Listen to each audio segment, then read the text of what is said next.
Papaano ba natin maiiwasan ang super dry na spaghetti? Kung gusto niyo malaman ang sikreto at gusto niyo mas malinamnam pa ang inyong spaghetti, kaya naman watch this video till the end. 400 grams sa spaghetti pasta. Aray. So ito ay pakukulo lang natin ng mga 8 minutes. So halo-haluin mo muna natin ito para iwas dikit sa isa't isa. Wow. Meron ako dito ng tubig at itatransfer ko dito yung ating spaghetti. Ito ay para ma-stop yung cooking process ito at maiwasan na maging sagi yung ating spaghetti pasta. Ito yung isa kong sikreto talaga para iwas dry yung ating spaghetti. So ito ay 2 beses ko itong gagawin or hanggang sa hindi na talaga mainit yung ating pasta. Olive oil. Hindi rin ito talaga mag-dry. Okay, takpan natin. Oil. Onion at garlic. 100 grams na corned beef, 50 grams na mixed mushroom, 500 grams na spaghetti sauce, kahit ano, Filipino style, Italian style, ako na naman din yan. 140 ml na evaporated milk, 135 ml na all-purpose cream, paminta, basil, asin,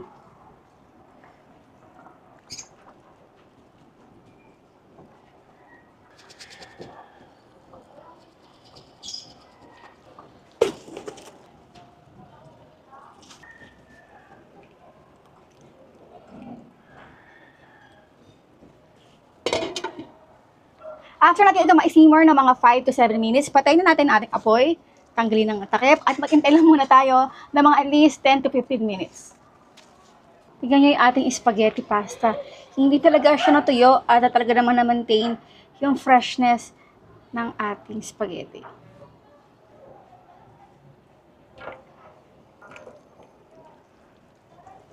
Diba? So, hindi na kayo mangangamba.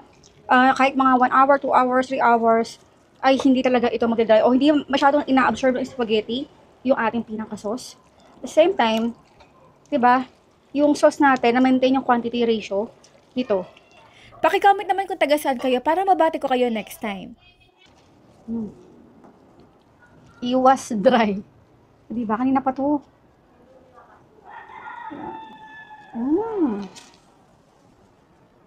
Kain po tayo.